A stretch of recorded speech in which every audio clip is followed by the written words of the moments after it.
What's up? Q&A episode. We got 3 questions from you guys. First one coming in from Callum.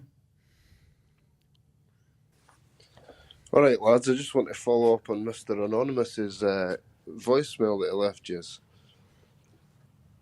He says that, or you guys are maybe saying that strongman sort of stuff is the best sort of thing that's applicable for jiu-jitsu. So I'm saying construction, specifically the building trades, bricklaying, stonemasonry, plastering, labouring, scaffolding, stuff like that. They're the trades that you want to be doing, especially like if you're maybe younger and you're into jiu-jitsu, you maybe your late teens, you've not got a job, go and get a labouring job on a construction site. And I think it's the best form of training out with the gym. So what do you think? Oh, the stonemason, my guy. I mean, shit. I love the question. Thank you, Callum. Anyone that's ever trained with a stonemason, bro, or even a chippy, like a carpenter, like just someone that's working on the tools. Physical. Yeah, that. Scaffolder. That. Like when they get a grip on you. Yeah, a lot of, actually what's interesting, the strongman society, many of them are in trades. You know, it's a very working class kind of thing because you don't get a lot of money to do it. So many of the guys I know who are high level strongmen have scaffolding businesses. You just see them, you know, like you see them with a ton of steel on their shoulder, walking upstairs and shit. You're like, F me. Bro, it's. I think what Callum, full respect, because he's a bit biased because he's a stonemason. So, funny New Zealand accent, eh? how dare you? Scottish. For those that don't know, that is a quintessential Scottish accent. I f***ing love it. It's land strong. of Paul Craig and Anaconda knee braces.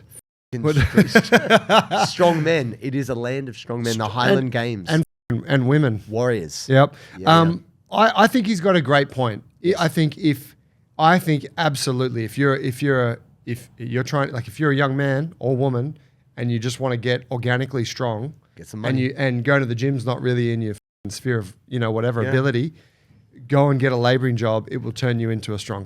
I couldn't disagree. I agree. My only take on that, Callum, and I don't push this point to push a sore point either. It is also known for wrecking people. This is the difficulty when you're young. You will get a little bit exploited in trades. Like if you're a first year apprentice, whether you're a roof tiler or a concreter, you just put through the ringer basically. Yeah. And if you make it through the first year to the second year, they're like, no, okay, we'll teach you some shit. Yeah, and then you get to put the new guy through the ringer. Yeah, and this is just the systematic bullying of any good trade. But my only concern is that you might get badly injured. It might make you in massive titan of strength, but it might also break you. That's the only downside. Yeah, and I mean, if we look at like if we compare those two things, here's a way of conceptualizing it in my mind. You have like the gym is a formalized place of practice. Yes. Right? Whatever kind of gym it is, strongman, bodybuilding, powerlifting, whatever. Yeah. And to take from Kelly Starrett, the way he referenced it, he's like, the gym is like a ballet class of dancing. Then you get into like real life shit, let's say like a laborer, and this is like the street funk dance battle shit where it's just like anything goes. Yeah.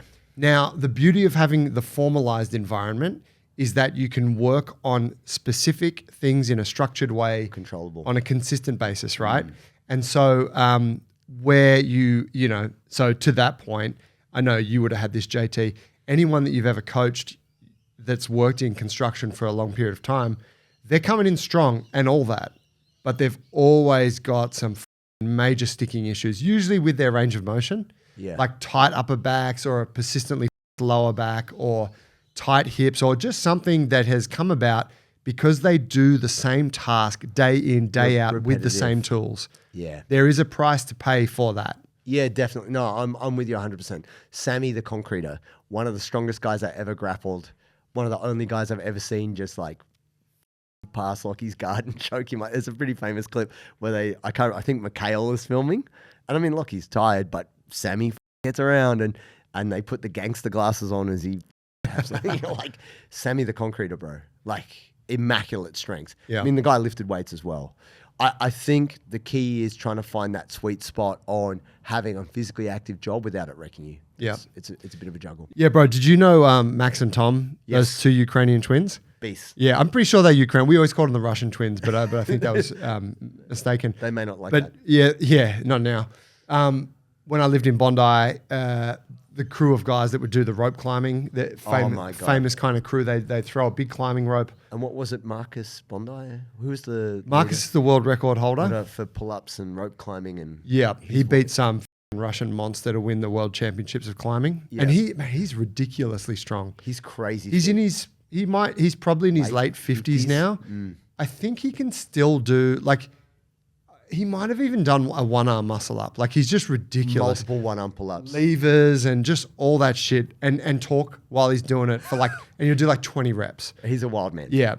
But those twins were like the f***ing specimens, huge dudes. They used to wrestle with Igor Bondi, wrestling coach in the hood.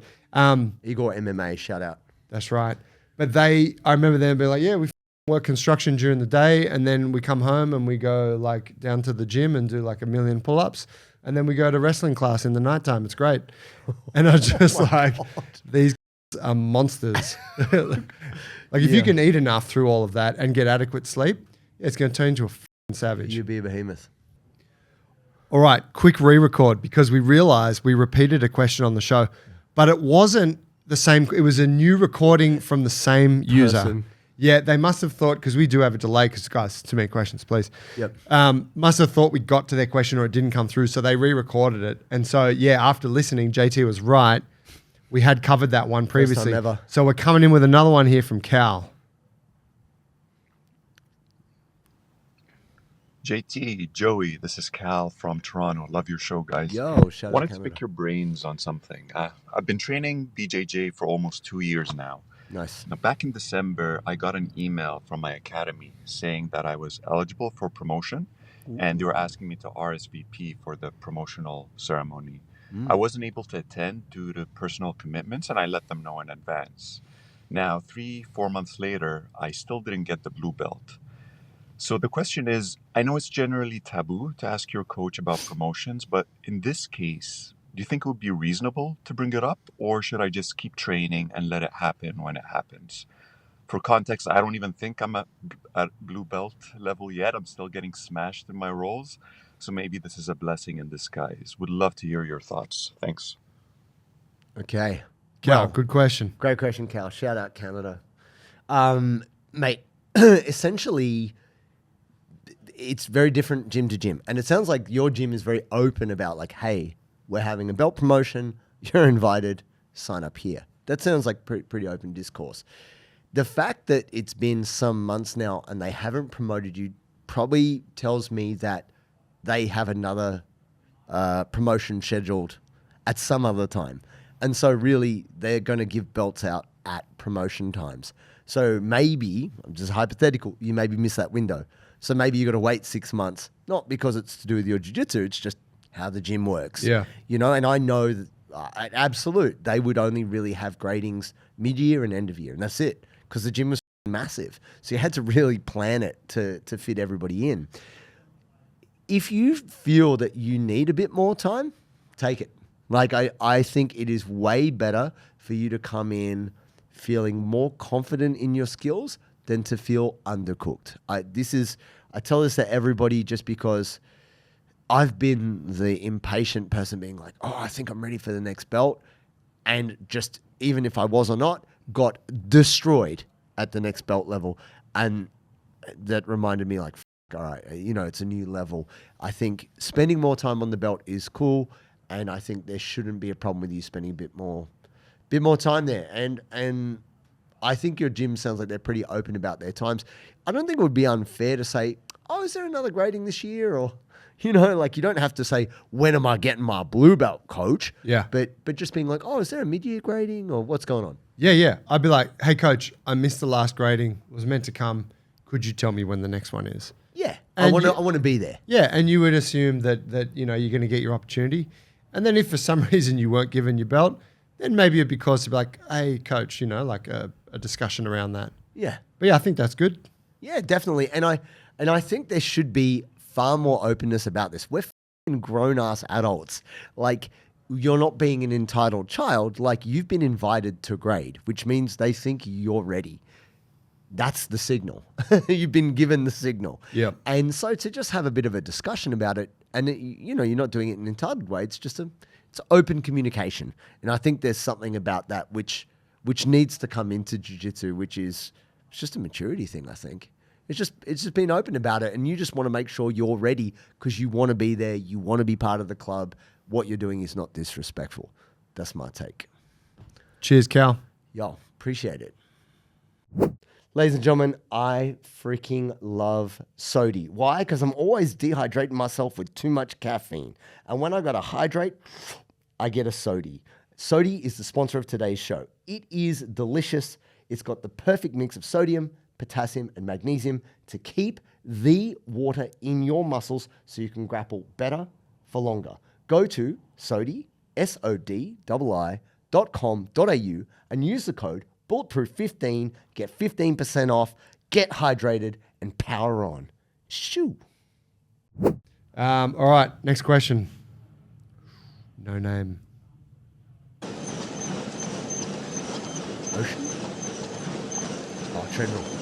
Hi, what's up, guys? My name is Jose, calling from Sweden. I'm a huge fan of your podcast. My question is, I'm a 4-stripe blue belt. I've been training for about 8 years, but the problem was, like, I started no-gi, and in my previous club, we didn't get promoted, like, we didn't get a belt, so we just trained, and we competed at a high level. And then when I started, when I started training gi at the club, I got promoted to blue belt after 3 months of gi training. But now I've been a blue belt for like almost 2 years, and I had the discussion with my coach because I'm almost 2 years as a blue belt, and many people in my club thinks I should be a purple belt a long time ago. But the problem is that my coach follows the BJJ App rule and thinks that I should wait my 2 years as a blue belt before he can promote me to purple belt. So my question is, like, what should I do? Should I just wait, or should I find a new club? Thank you, guys. Appreciate your guys' work, and stay healthy. We've had this before. That sounded like a boning machine in the background, like machine. an AI sex machine. We've had this question before. We had this question 2 weeks ago. 2 weeks ago? Yeah. Nah, we never had anything with that much background noise. We might have had the same kind of question, but not. Yeah, I don't. That came in 3 weeks ago, and it's not played. That was our first play. Was it? Yeah. I swear we had that exact same question. Guy had done no gi, come to gi. Do I stay with my gym or do I leave? I swear, exactly the same question. Well, let me offer him a response anyhow. I mean, it's a common question, right? Sven, I think it's Sven. Yeah, let's just go. Yeah. Don't leave the gym, man. It's all fine. Just keep doing what you're doing. If that's the coach's standard for it, that's great.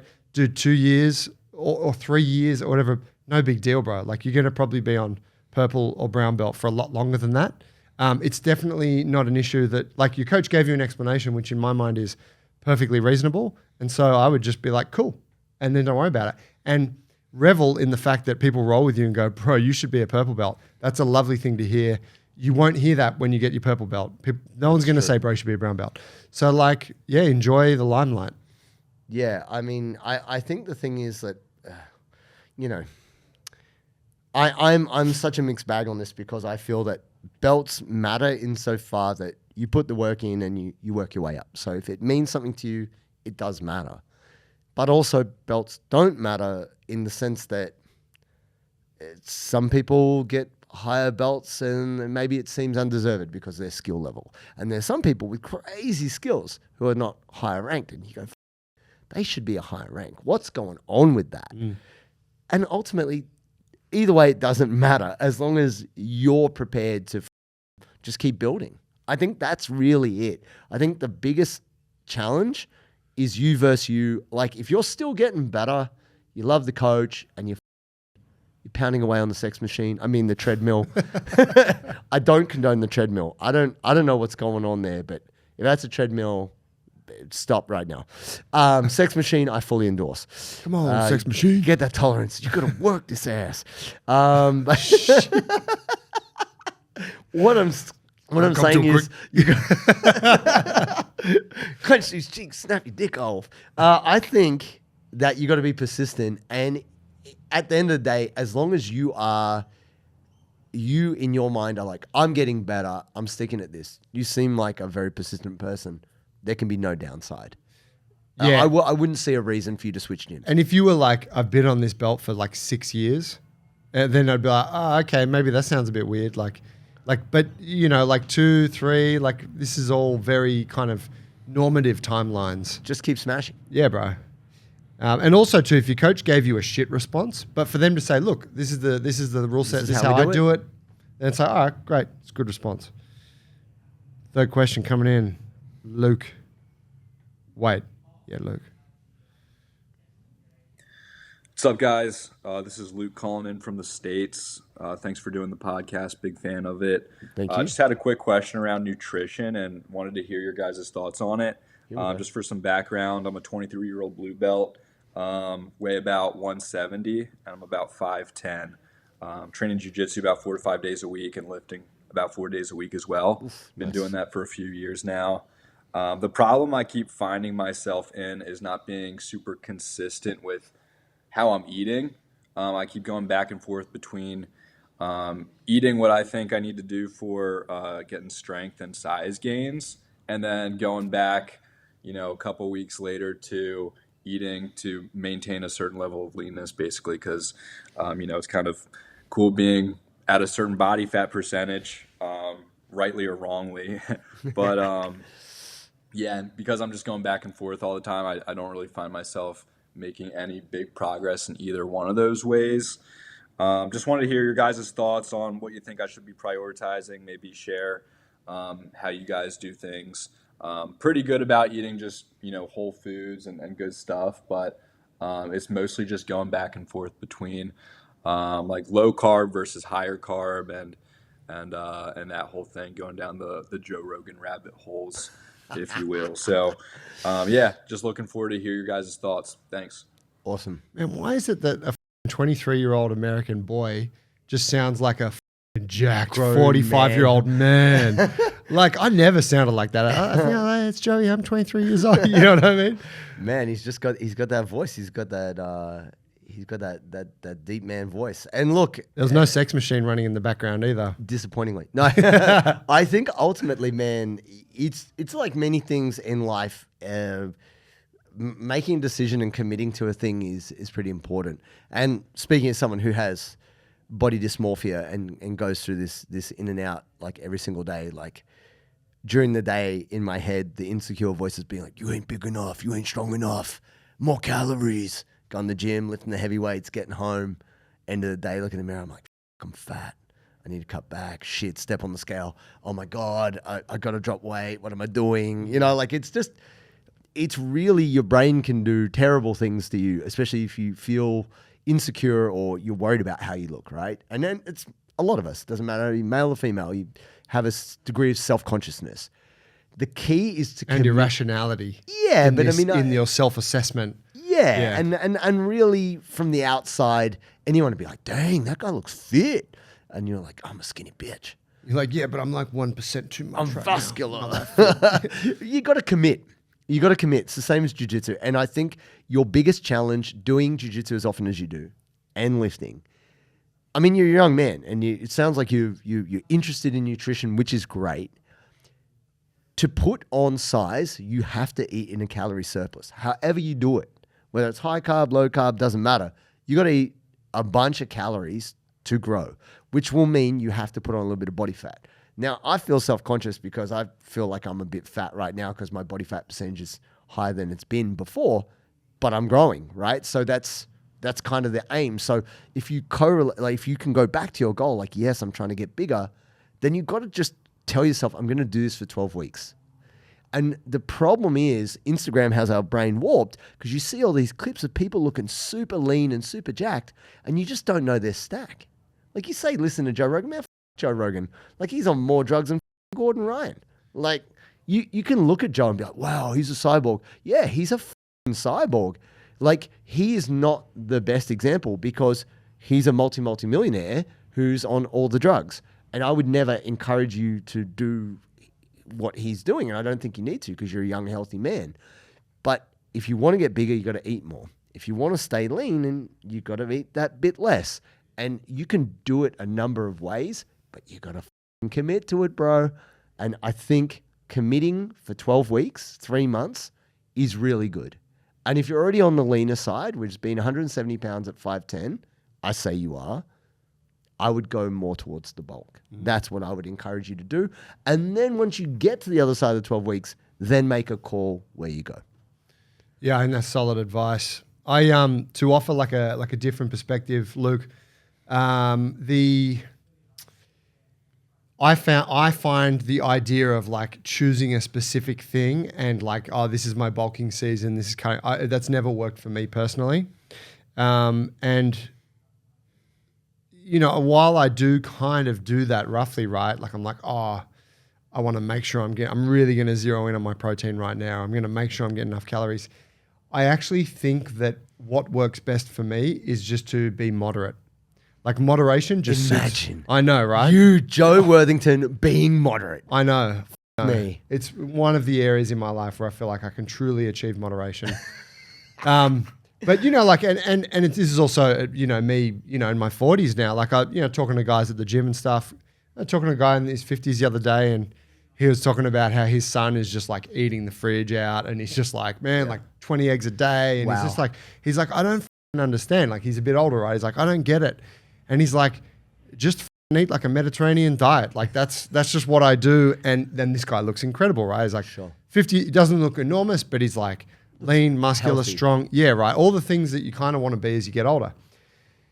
And so I like that's one thing. But then I also listen to a lot of the podcasts, right? Peter Attia, Huberman, all that, and they're, you know, and even us, like we tell you, like, yeah, 2 grams of protein per kilo of body mass. It's a lot of food, man. Like, protein. If you follow what the science shows us about like optimizing for muscle gain or even just for whatever health longevity, it's like, that's a shitload of food I got to eat. And it's an unnatural amount, quantity, because our bodies were actually never meant to be in surplus, right? No, and we were never meant to eat that much protein. That's right. And so you temper this thing with like, well, I kind of want to maximize my return on investment in the gym. Yeah.